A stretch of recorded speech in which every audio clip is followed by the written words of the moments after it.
Hey everybody, so Rob Childs here, and today I'm giving you guys a reaction video. I had a YouTube subscriber asked if I would give my impressions of a video that's out there called Can Kali Beat HEMA in a Fight? Now, I went through the video a few times. I looked at it just to make sure that I got the full gist of everything. And I can tell you right off the bat, this video has been misnamed. It is not about can Kali beat HEMA in a fight. It is actually about a guy who is basically just going to a school that practices an art form he does not in order to get some information exchange and then to do a little sparring in this art form that he is not practiced in. And then, of course, yes, they do go and do a little bit of sparring with his art form versus that of the school. In this case, in this particular instance, we're talking about Longsword. But let's go ahead and get into the video, and I'll give you my reactions of what I see along the way, because there's definitely some things that you can tell right off the bat just by watching, especially when we get into the part where everybody is, fighting. We do German longsword, Uh-huh. so we generally are told not to parry. Oh, So, okay, everybody who's ever fought with me, who's ever learned from me, they know that right off the bat that in this particular instance, and this is really just a stylistic difference because let's face it, it's German longsword. It is not the kind of rapier combat that I practice. But when it comes to not parrying, and he gets into a little bit more about what he actually means in a moment, but the whole idea of using your offense to be your parry as you are attacking your opponent is well, let's just say that your opponent better have given you a really good tell, because if you're going to be stepping into an attack on somebody, you had better be sure of what it is that your opponent is doing, because you are effectively shortening the amount of time it takes them to hit you if you're going to attack into their attack. Now, again, tells can give you a lot of information, and when you get, more experienced, your ability to read these tells is going to grow as well. But you better be sure, and generally, by and large, you don't want to make a habit of attacking into your opponent's attack, because like I said, unless you have got an undeniable gift for reading tells, that inevitably, speaking from a martial context, it is inevitably going to end up biting you in the ass. Right? But oh, that's a lie. There are parries, okay? okay. What they basically mean is don't passively parry, right? Don't passively Yeah. parry. So if I'm just standing here Uh-huh. and you swing against my head and I just do this, Uh-huh. that's like a passive parry. I'm accepting you coming to me, Mm. right? Instead, what they'd want me to do is react into your blade. Interesting. So Okay. I'm trying to seize the initiative. Now, in this particular instance, and it may be that he actually does do this in his practice. This fellow here, who's Keith Riley, he's the owner of the Atlanta Historical Fencing Academy. It may be that he actually does this in his own practice, but what he calls passive parries, when your opponent attacks you and then you receive that attack, and all you're doing in that particular moment is just parrying the incoming attack. You're parrying that blade. That is oftentimes a very effective way in order to find out how your opponent is moving. You find out all kinds of information about your opponent. What are their reaction times? How flexible are they? How quick are they? What is their reach? You should be able to know some of these things right off the bat, but nonetheless, when you are looking for information about your opponent, doing the quote passive parry is a very good way in order to find out all kinds of information within the first, really just the first couple of passes. Now, again, this may be something that Keith himself actually practices. I don't know. This is just a very short video, but I would certainly hope that to be the case. But as I said, generally speaking, I'm not the kind of guy who's going to make a habit of attacking into my opponent's attack. And I will indeed use those quote passive parries because I'm a very firm believer in, the context of parry and riposte, particularly when it comes down to the speed at which this can be done. So Kevin Lee is the name of the Kali practitioner who went to the school, and Keith Riley is the owner of the school. Keith proceeds from there to continue to give the lessons to Kevin, and as one would expect, he's very receptive to all of the knowledge. And then they proceed to get into some sparring, or at least to showcase some sparring of the two students that Keith has at his school.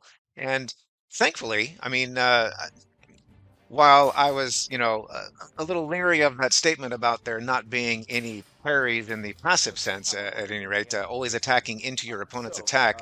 As you can see here, these two guys are indeed using measure, which is great to see. So clearly there's more to it than just I'm going to attack into my opponent. Pretty obvious. Generally, we prefer going for deeper targets. In the background, Keith proceeds to give his information to Kevin about what it is that they're doing and gives a little bit of expounding information on what it is that he's seeing. And then they go ahead and they jump straight into getting Kevin involved in order to do some sparring. And in that sparring, you can see that Kevin definitely has been doing this for a little while because he's got an understanding right off the bat about how to use that longsword, even though by his own word, he's not a longsword practitioner. So from here, they jump straight into going into the longsword sparring, and Kevin, instead of being given a metal sword, which was a very wise choice, they decided to go ahead and spar with the foam longswords. As you can see, Kevin is not dressed for actually sparring with a metal longsword, and also given the fact that he's not experienced with the weapon itself, this was a very wise choice in my own opinion. But even so, you're going to see that Kevin has got some martial aspect to him. He's already got some experience under his belt, and you can tell that in the way that he engages with his opponent. So let's watch a little bit of that, and you'll see what I mean. Okay. Oh, this is hard. Oh man. Come join me in the ring, brother. Nice. There we go. Give us a countdown, Keith. Give us a 3, 2, 1. 3, 2, 1, fist.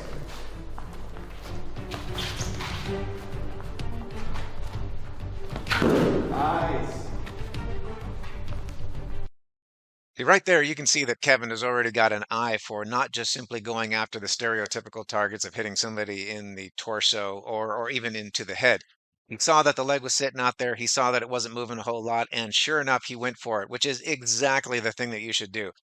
Whatever it is that your opponent is presenting to you, if they appear strong in one area, then it is incumbent upon you to attack them in the areas that they are weak.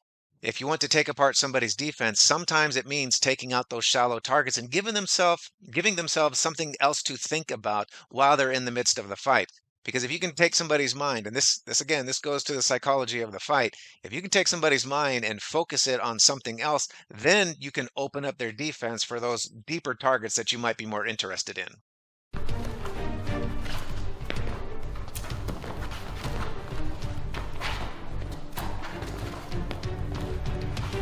I'm nervous.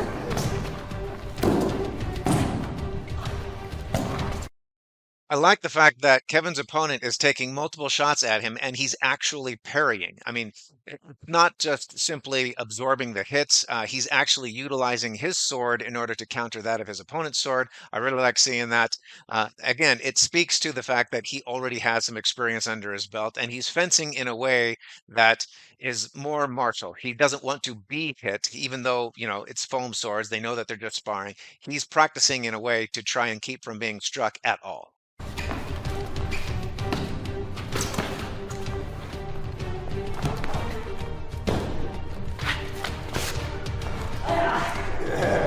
Now, right there, you would swear that Kevin has got a little bit of rapier combat in him because that was a full-on lunge right there. That was him thrusting for the target area. But what's interesting is I noticed as the fight went on, Kevin does that the first time, and then later on realizes, well, heck, that almost hit, and then he proceeds to try and do it some more a little later.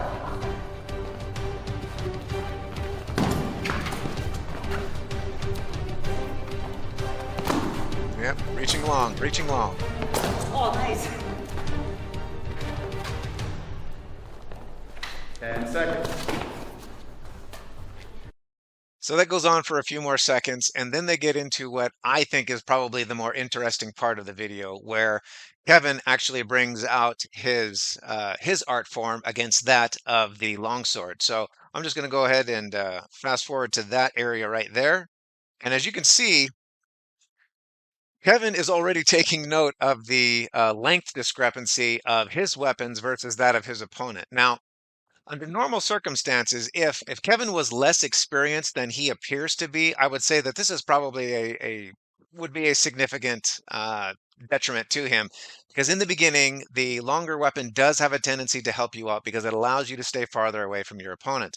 But as your experience grows, I'll tell you right now, if I was in that situation there where I've got my opponent with a longsword and I've got two weapons, even of the length that Kevin is wielding there, but I get two of them, I absolutely am going to take the two weapons over that of the longsword. But you'll see why, and Kevin makes a good show of exactly why that is the case here when their sparring begins. Look at size comparison.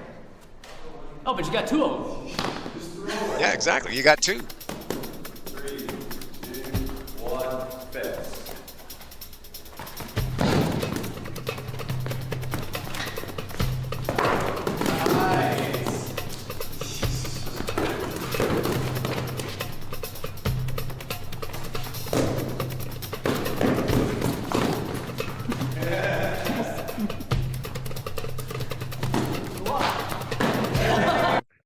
Now, as you can see there, Kevin is a flurry of activity. He is moving all over the place. He's got his sticks, his sticks moving basically in just a blinding, barrage of movement there. It's a little bit difficult to tell when the longsword is actually connecting against him versus connecting against one of his sticks, but nonetheless, as you can see there, Kevin is utilizing his footwork a whole lot more than his opponent is, and when he closes with his opponent, man, the longsword guy is getting walloped 4 or 5 times in the matter of a couple of seconds. So clearly, what Kevin is doing is effective. He knows he has to get close to his opponent, and his opponent, for his part, although he's moving his feet and he's utilizing some measure in that, he's not using it anywhere near enough. Well, I will say he's not using it as much as I would if I was in the same situation. Again, he's utilizing it from the standpoint of a longsword practitioner, and his instincts are probably keyed for that of another longsword practitioner. But nonetheless, Kevin's doing a good job of showcasing Kali versus that of longsword. Even when he loses his first stick, he switches up and comes in and wallops the guy on the forearm on his way in.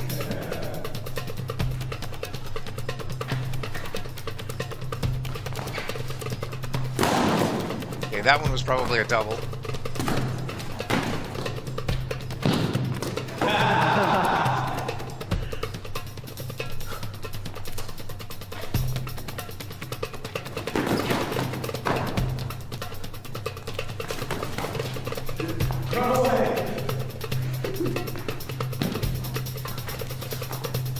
Here you can see they're both getting kind of gassed.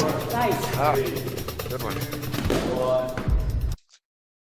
So as you can see here, Kevin does, in my opinion anyways, a very good job of demonstrating the effectiveness of Kali versus that of longsword. But the longswordsman also, he was getting smarter as the fight was going on. He was realizing that he needed to keep some distance between himself and his opponent. And from his perspective, if I was in his role, if I was in his shoes, that's absolutely what I would be doing. I would be keeping the guy with the shorter weapons at a greater distance because I know that I'm going to be able to reach him before he can reach me.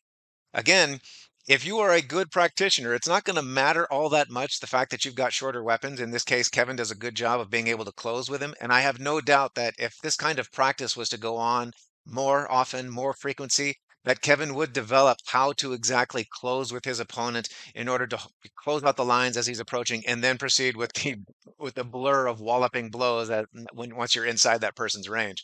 So overall, I think it was an enjoyable video to watch. I certainly enjoyed watching the cross-pollination there and getting to see one art form versus that of another. So I hope you guys enjoyed it as well. I'll put the video link for this particular video down in my video link description. So that way, if you guys want to watch the whole thing yourselves, you are more than welcome to do so. But I found it enjoyable, and I hope that you guys did too. And good job to Keith Riley out there for the way that he's training his guys, and also to Kevin Lee. You did a pretty good job up against somebody with a longer weapon and in an art form that you were unfamiliar with. I think you did a very good job of showcasing your art.